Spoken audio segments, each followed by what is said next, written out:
The U.S. is entering multiple bilateral trade agreements with the world's largest economies. Will the entire international trade system change with it? 所以他现在做的就是要有一个重塑世界贸易格局，重塑美国的对外贸易、经济甚至战略。 Is the U.S. economy strong enough to hold up against the stress from the trade war? Because there's an actual fundamental change in the corporate tax code, I expect to see sustained growth. Is President Trump's maximum pressure strategy against China working? 那么，所以这些都说明，中国如果要是跟美国进行那种所谓以牙还牙的贸易对抗战，那么中国呢将会输得很惨。What happens if the World Trade Organization gets marginalized?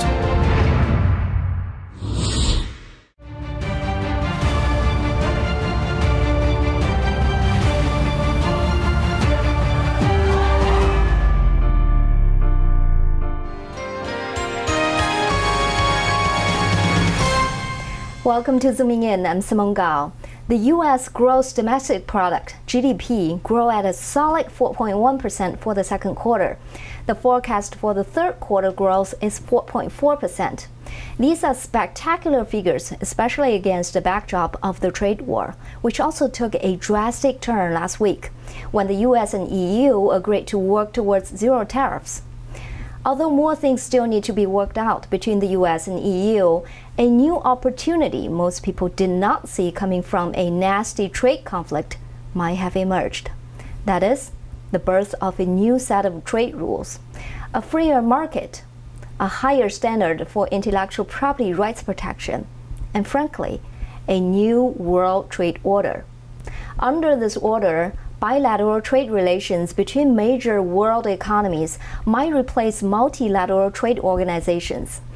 Also under this new order, America will assume a new role, a role that will allow this country to negotiate from a point of strength.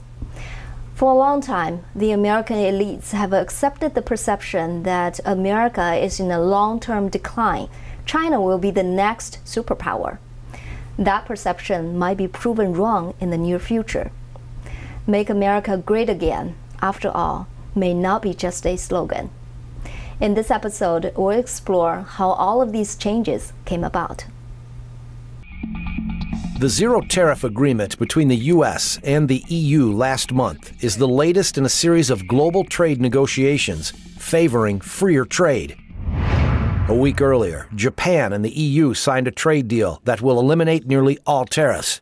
The United States, Canada, and Mexico are likely to update the North American Free Trade Agreement soon, and the U.S. and Japan are also likely to sign a free trade agreement.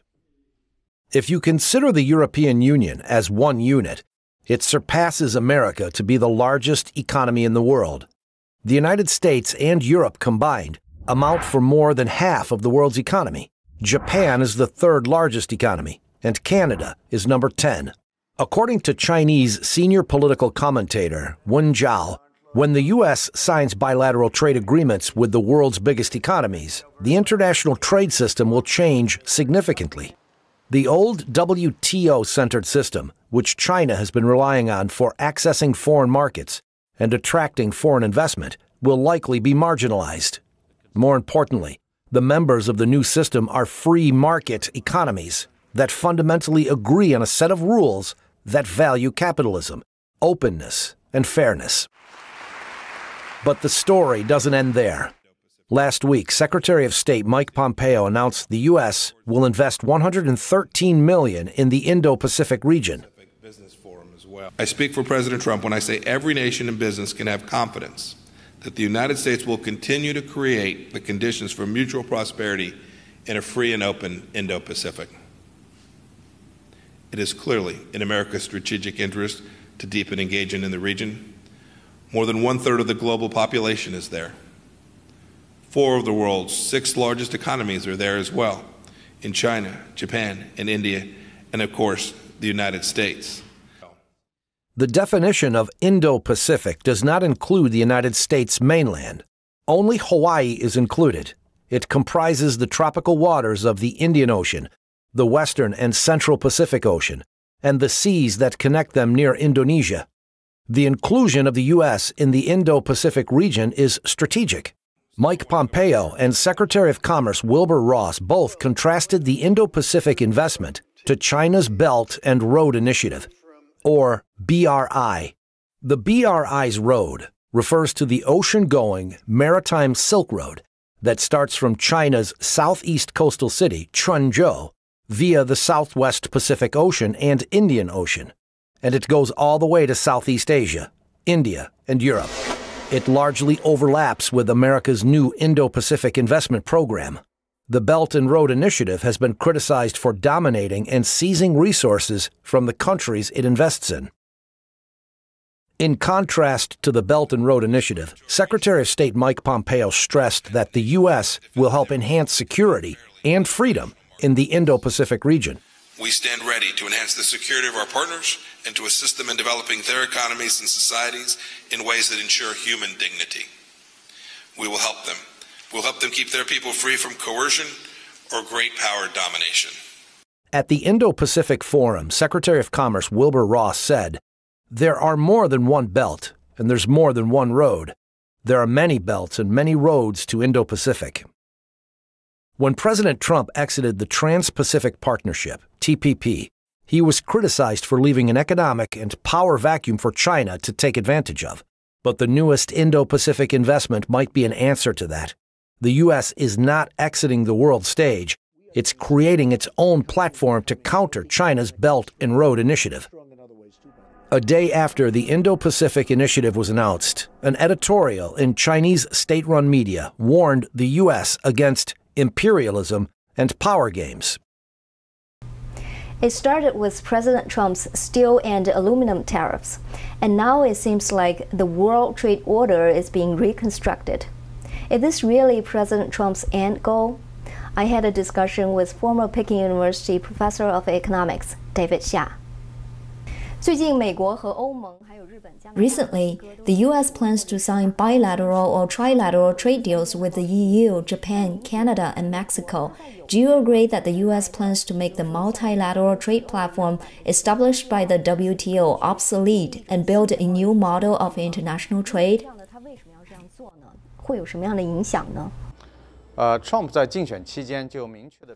On his campaign trail, Trump made it clear that the U.S. did not benefit from globalization. Free trade has helped several developing countries, especially China. However, the U.S. suffered significant loss because of it. According to his estimate, the U.S. trade deficit, plus the loss of intellectual property, is about $800 billion annually. That's why he promised to fix the problem once elected. The trade platforms Mr. Trump inherited, whether unilateral or multilateral, and the WTO appear to be politically correct, but are actually detrimental to the U.S. economy. What Mr. Trump is doing now is to rebuild the World Trade Platform, reshape U.S. foreign trade relations, and the U.S. economy strategically. His actions are very clear, and the steps he's taken are reassuring. Let's take NAFTA as an example. As the first step, he wanted out. Under the threat of U.S. withdrawal, Canada and Mexico made concessions and are willing to come to the table, which paved the way for a new trade agreement. Although the framework still involves the original 3 North American countries, the specific clauses would be quite different from the previous version. In the meantime, the U.S. is engaging with Japan and the EU to negotiate new trade agreements. There have been trade frictions between Japan and the U.S. in the 1980s and 1990s. It's a significant step for Japan to renegotiate willingly with the Trump administration. Once the U.S., EU, and Japan, the biggest economic bodies, can reach better agreements, the World Trade Platform will be remodeled. It's just a matter of time when the old WTO framework will become practically meaningless. Is it possible that the WTO would eventually be marginalized? How would it affect China? It took China 13 years to join the WTO. China made a lot of promises when it was accepted by the WTO in 2001. China was given a 5-year grace period to fulfill all unmet conditions. 17 years have passed since then. Most of what China had promised has not materialized yet. Starting this year, Beijing has made some new policies. One of them is the expansion and relaxation on conditions for foreign investment in mainland China. However, I think the efforts are too little and too late. The best time was missed a long time ago. If China had moved forward gradually and steadily starting 17 years ago to keep its promises, China would be enjoying more freedom in trade and the market economy. Although the CCP's rule would not allow a fundamental change, it's impossible to achieve complete marketization and free trade, but at least it wouldn't be so backward as it is today. Engaging in a trade war while reconstructing world trade order is only made possible because of one important factor: a strong U.S. economy. So how will the U.S. economy do in the next few years? I spoke with Tom Del Beccaro, a tax expert who is the author of The Divided Era. This is what he has to say.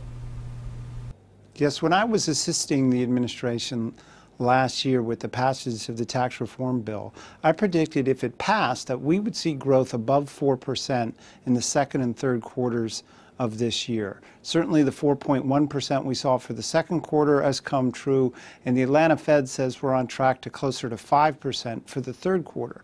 And the reason why this is occurring is there's been a fundamental restructuring. There's two types of tax reforms. One-time giveaways, which the United States did under the Ford administration and the Carter administration, which has very little effect. Smaller tax reductions, like which occurred under Bush 43, or the really large reforms that occurred under Coolidge in the 20s, under Kennedy in the 60s, and Reagan in the 80s. And we are closer. This reform package is much more like the major reform of Kennedy, Coolidge, and Reagan. And I expect long-term growth to occur, increases much better than what we've seen in the last 20 years. And we know this is possible in part because of the money that's coming home. President Trump talked about the fact that there's $5 trillion US overseas that wouldn't come home because of double taxation. That's been removed. In the first quarter of 2018, over $300 billion came home. That's a marked contrast from the first quarter of the year before when it was only 30. That kind of stimulus alone, that's true stimulus, would increase growth in the economy. But because there's an actual fundamental change in the corporate tax code, I expect to see sustained growth, barring some sort of international security incident or calamity. I expect long-term growth. Coming up, is the World Trade Organization dead, and how would it impact China?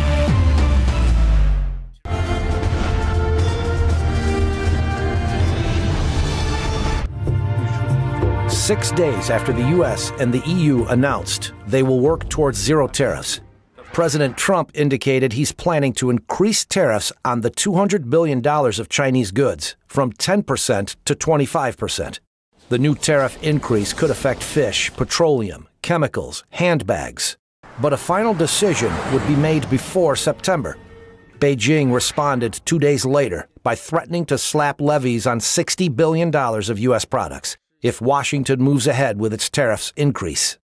Why did President Trump move so quickly?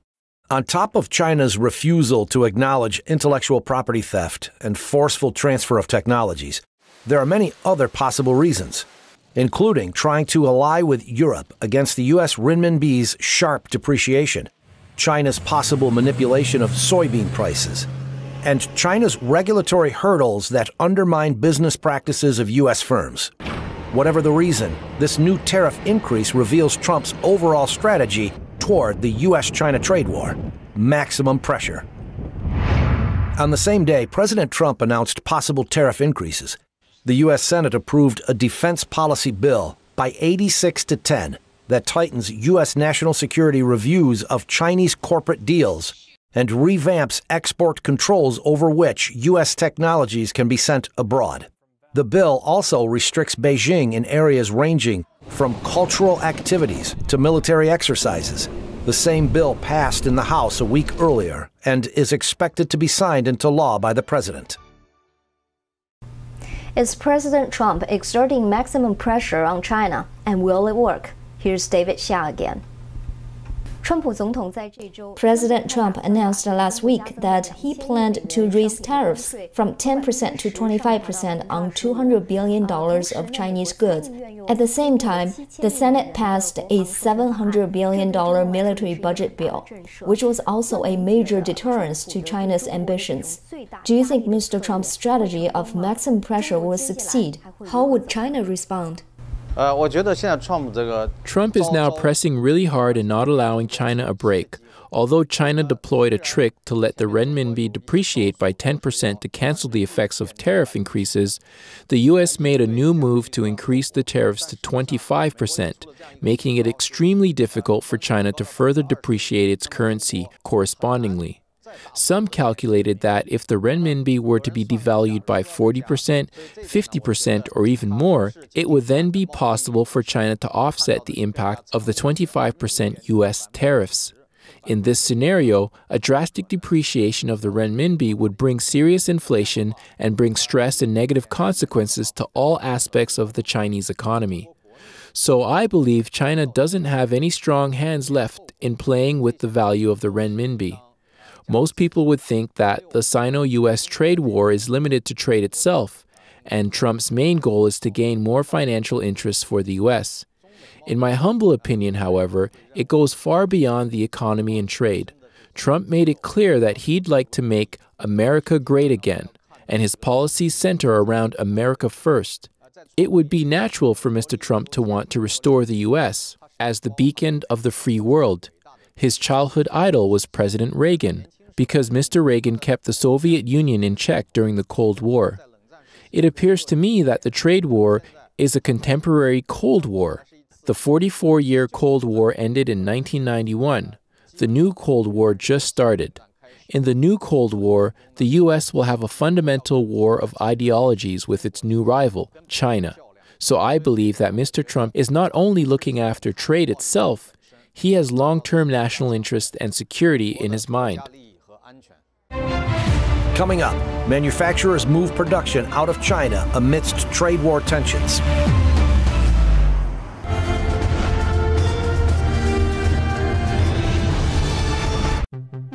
Amid the U.S.-China trade war, overseas manufacturers are starting to move their production lines out of China. Among them are Taiwanese firms that are crucial players in the global supply chain. According to Bloomberg, Delta Electronics Inc., which supplies power components to Apple Inc., is making a $2.14 billion offer to buy out the Thai affiliate, a precursor to expanding production there. Mary Electronics Company, which makes headphones for companies like Bose, may also move some of its production to Thailand from China, depending on how the trade conflict pans out. The reason for the relocation is mainly wage increase. The trend started a few years ago and has been accelerating by the U.S.-China trade war. iPhone assembler Foxconn remains in China for now, but the Taiwan manufacturer just opened its first U.S. factory in June, according to CBS News in Washington. This would be its first plant outside of Asia. President Trump dug in for the ceremonial groundbreaking at the new Foxconn campus outside Milwaukee.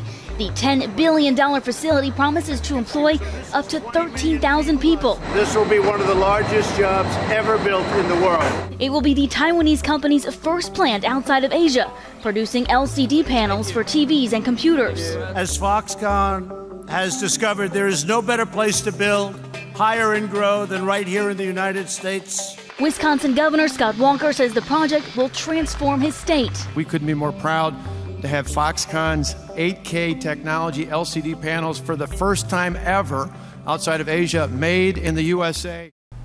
By opening a factory in the U.S., Foxconn's owner Ted Guo is definitely putting his apples in two baskets to minimize risks. Just how much cushion does the Chinese economy have to resist the negative impact from the trade war? This is what Professor Xia has to say. What's your opinion on the health of China's macroeconomy? Is it healthy enough to continue fighting the trade war against the U.S.? In the arena of economics and trade, the difference in power between China and the U.S. is quite dramatic. Be it the trade structure or the level of technology in the products or the technological gap, The difference is huge. It's not a gap that can be bridged in 3 to 5 years. For example, China's ZTE was banned from purchasing U.S. chips because of its sanctions violations. As a result, many important industries to China were badly hurt.